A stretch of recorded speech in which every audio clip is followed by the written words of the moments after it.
Isabel, I'm so glad you Yeah. made it. This is not a surprise, but Well, I Elaine, am so you glad know you that did. you know that I come to Book Passage all the time. So why wouldn't I be here? Well, it's not every store that has Isabel Allende having coffee every And day. not every bookstore that is owned by Elaine Petrocelli. Let's talk.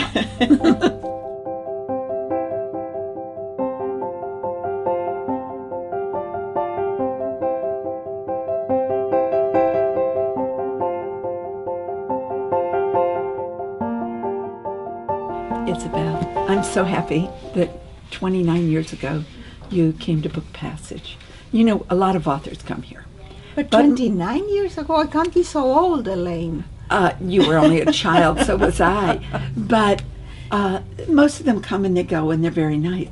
But you turned to your then husband from the stage while you were talking about the stories of Eva Luna, and you said, I like these people, let's take them to dinner tomorrow.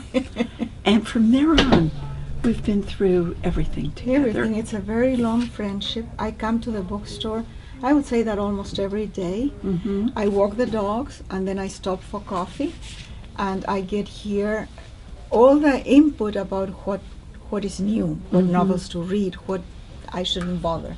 I get all my CDs for the car.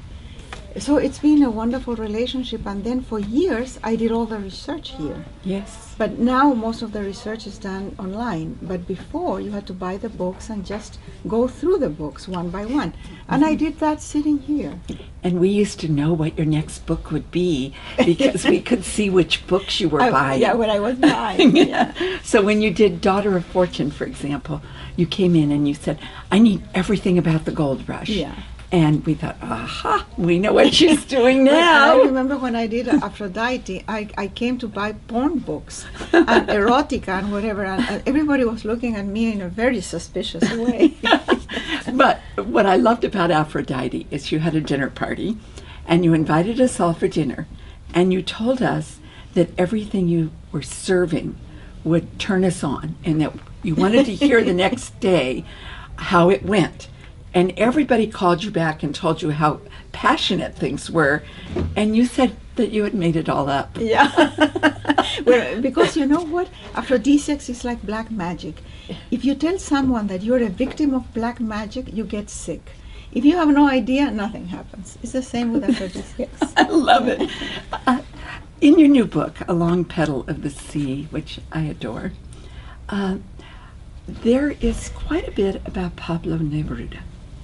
And I seem to recall that you knew him.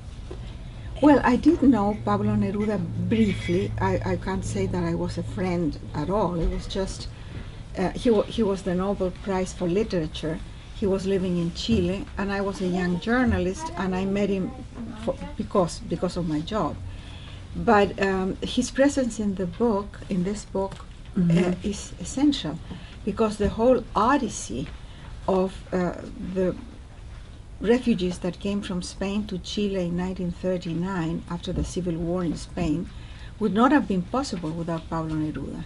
He had many friends in Spain. He followed closely all the events of the Civil War. He lost friends in the war.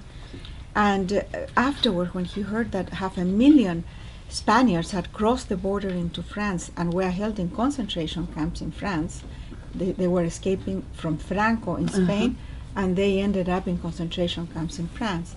So he convinced the government of Chile to accept some immigrants. And he went to Paris with no money, raised the funds to buy a cargo ship, conditioned the ship, selected the people, and sent them across 2 oceans to get. And these people got to Chile the same day that the Second World War started in Europe. And they would have been murdered in the war. Many were Yes. of the ones who stayed. And Yes. Chile received them with open arms. Which is so beautiful. It is beautiful because when I did the research and I see the rhetoric against immigrants of the time by the right wing and the Catholic Church, that they were criminals, atheists, that they came to take the jobs from Chileans, that they were rapists, that whatever. It sounds familiar. It sounds exactly the same as the rhetoric we hear today. Mm-hmm. The thing is that although the press was, all the anti-immigrant thing was going on, the people didn't believe a word of it. And the Chilean people were at the docks waiting for the ship. And when finally these people came out of the ship, they exploded in singing the songs of the revolution and welcoming them to Chile with empanadas and with flags, and they invited them to their homes. And very rapidly, these people were incorporated to the society. They had jobs, they had friends, they had a place to stay, and they have contributed to Chile in innumerable and most valuable ways. They and their descendants. So when refugees are not marginalized, not put in ghettos, their contribution is astounding. This country, the United States, is made of migrants and refugees who have contributed to the country. Yes, and every time it seems sometimes worse. I think we're at one of the worst times now, but there's prejudice against the refugees. And there's always prejudice against the other, the person who is different. Yeah, and if there is a race element also, because it's a person of color, it's Chinese or Latino or whatever, then it's worse. So but there is always an element of hatred against and fear, which politicians exploit against anybody who is new. So you have dealt with this in several books. Immediately that comes to mind, Daughter of Fortune and the Chinese. In your book before, A Long Petal of the Sea, In the Midst of Winter. And also in The Japanese Lover. And, oh my gosh. Because the Japanese Lover is about the treatment that the Japanese received in this country after Pearl Harbor. And by the way, that is one fabulous, sexy book. I love that book. Nothing sexy about that book. Nothing. It is the sexiest book without any sex I've ever read. The title, A Long Petal of the Sea, is a Neruda line, is it not? Yeah, he described Chile as a long petal of sea, wine. Wait a minute. As a long petal of snow, wine, and sea. Sorry. Yes. Wait. I would have to find it. Guess what? I have a cheat sheet here. Oh. A long petal of snow. No, sea, wine, and snow. Sea, wine, and snow. Okay. and the idea is that it's in the map. It looks like a long petal. Yes, indeed. And That's wonderful. This petal is squished between the Andes with the snow peaks and the Pacific Ocean all along its shore. Well, I love that you put his poetry, lines from his poetry in the book. Is in a way an homage to him, because the whole Odyssey would have not been possible without him. There is a line in his memoir, I Confess That I Have Lived, in which he says, all my poetry might be forgotten, but the poem of the Winnipeg will always be remembered. That is beautiful. Well, I can't wait for the book to be on sale, and I'm excited. Well, let's see how it does. I'm excited that on the 3rd of February you're coming to Dominican to speak with the great Michael Krasny interviewing you. Michael Krasny gets people to say things they never planned to say. And we are very good friends. Yes. We have been on stage many times, and he has interviewed me for every single book. And he's always very generous with me, and we don't plan anything. We get there, and we don't even say, what are we going to talk about? Nothing. Nothing. It just sort of happens like a conversation at home. I remember that you were his first guest on his forum program. Was I? Yes.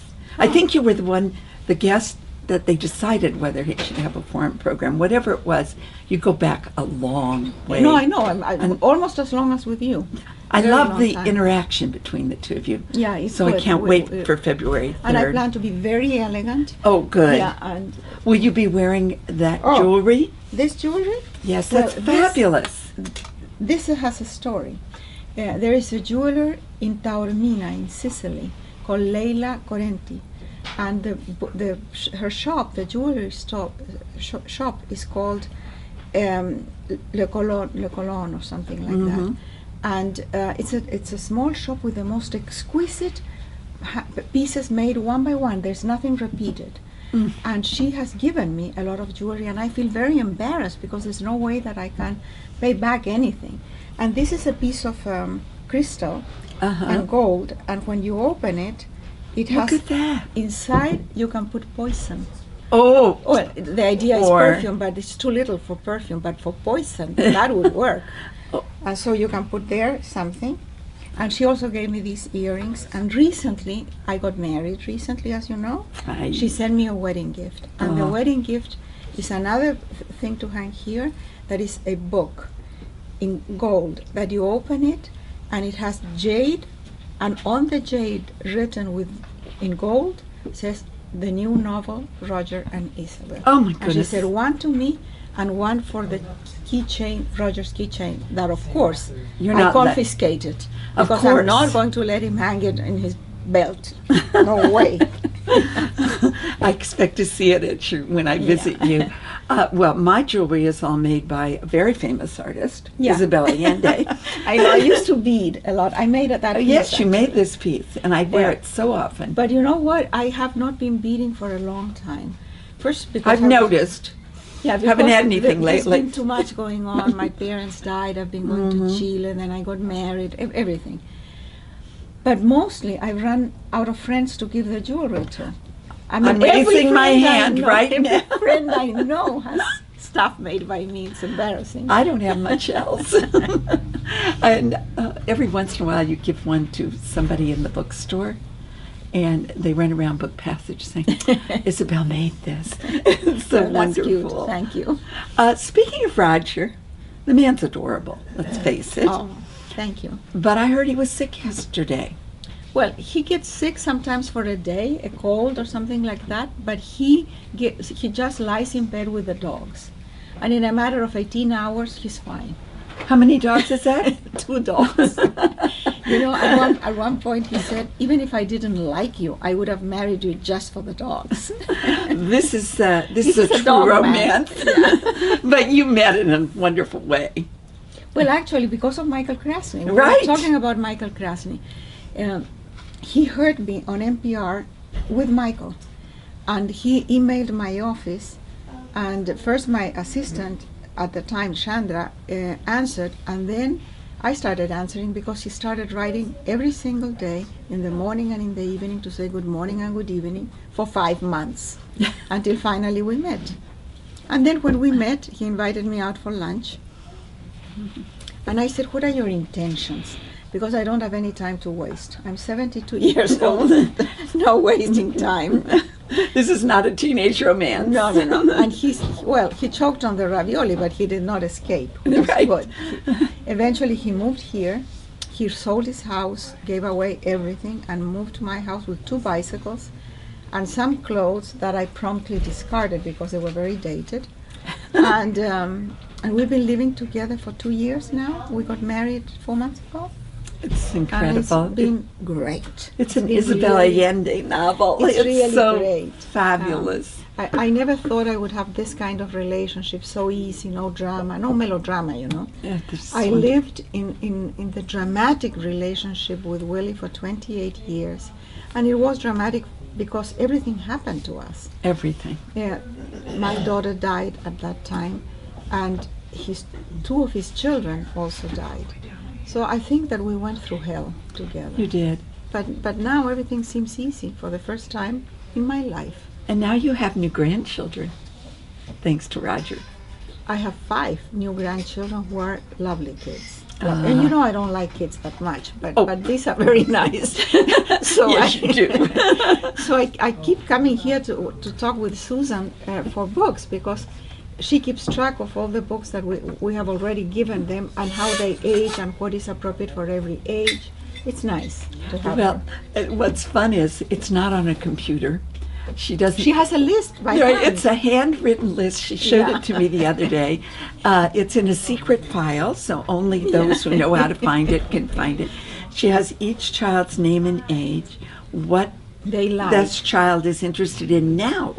Oh, Yeah. not interested in soccer anymore. Oh, Yeah. okay, we're going to move to baseball. I think Yeah. it's incredible. It's wonderful. absolutely wonderful. Well, you're about to go on tour for A Long Petal of yeah. the Sea. And I know in that, in the United States and the UK. I already Right. did Europe. and I know it's hard work. And I know because I know when you come back how tired you are. But you make so many people happy when you do this. I don't know. I think that today you reach people in a very intimate way through the social media. You think? That was not possible before. But now, for example, recently it was January 8th, the day I begin on my books.